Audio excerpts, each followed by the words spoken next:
Hello everyone, my name is Zachary O'Shea, and this is Box of Teeth. It's time to hop back on that wagon and share some more monsters for Dungeons & Dragons with you that have a distinct horror theme. We're going to start with a new group today that I haven't covered before, so stay tuned.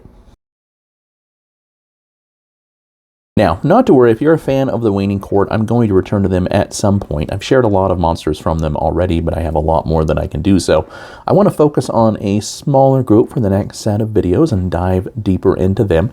And these are all creatures that are associated with the Relict. Now, the Relict covers some distinct horror subgenres of gothic horror, body/medical horror, and a sprinkling of cosmic horror at the end. We're going to start with the Relict herself, who is kind of the central antagonist that you could use in a horror-based campaign, and then all of the monsters and subplots kind of spiral out from her. So, who is the Relict? The Relict's first memory is the stinging lancing of light in her eyes and the cold metal slab beneath her bare back. Tubes and wires punctured her flanks. Leather straps bound her wrist and ankles. Her chest bubbled as it sealed shut over rune-stamped bones. A man's face entered her vision. He was handsome, that much her foggy mind understood, but madness hung at the edges of his smile and lust in his gaze as his eyes roamed over her naked form. His noble coif was half displaced and cravat undone. The man called her beautiful. The man called her his creation. The man called her wife. Now, she knew immediately what the man wanted her for. The golem hated him by the end of her first breath. The leather binding her easily snapped, but not as easy as the artificer's neck. The Relict tossed the limp corpse aside and rent her remaining bonds.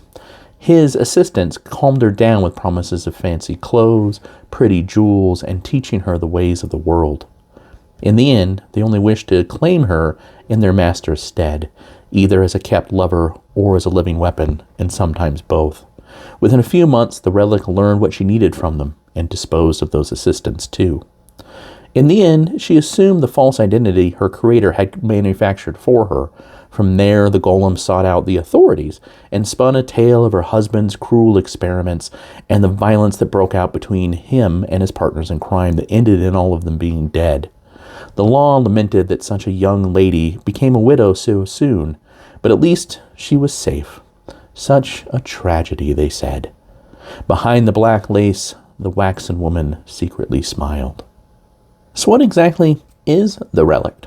Well, she is a golem of steel bones that have entrapped some sort of fragment of a cosmic flame, and then it's been wrapped in a waxen shell that appears to be human.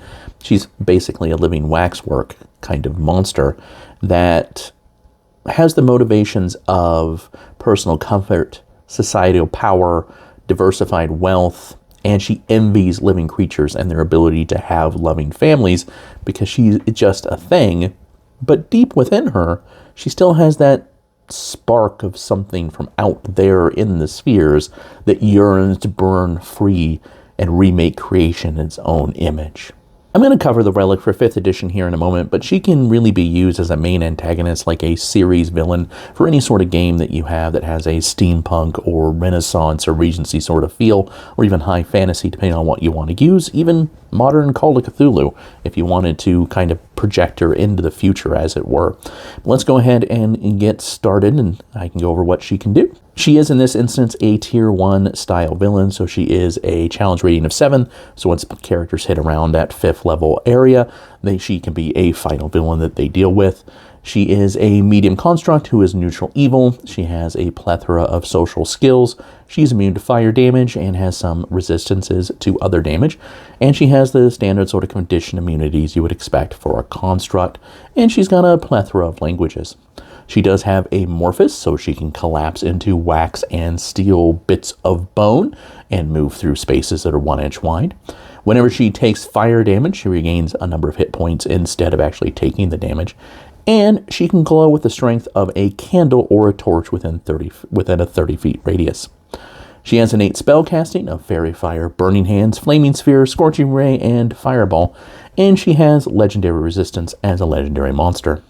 She can make 2 good, strong slam attacks, which aren't really something that's easily communicated through her dainty form until she starts crushing other people's bones. She also has Extinguish, so she can pull the fire of life from a creature that she can see, and they have to make a Constitution save or take cold damage. And she does have legendary actions, in this case, Extinguish, so she can use that Extinguish ability, Slam, or Spell. So again, nice and simple and concise. Later, we're going to talk about ways to kind of expand and advance her, as well as what to do to maybe give her a lair for your players to interact with. But that's just a brief introduction for the Relict. I hope you enjoyed it. I really appreciate your time and your attention today. Remember, you can see the Relict along with hundreds of other creatures for Dungeons & Dragons that are all horror themed and also free at boxofteeth.blogspot.com. In addition, if you're more interested in the non-Dungeons & Dragons content that I have, or the horror fiction that I write that includes grease paint right there, you can always go to www.zacharyoshea.com. Have a great week ahead of you, everybody.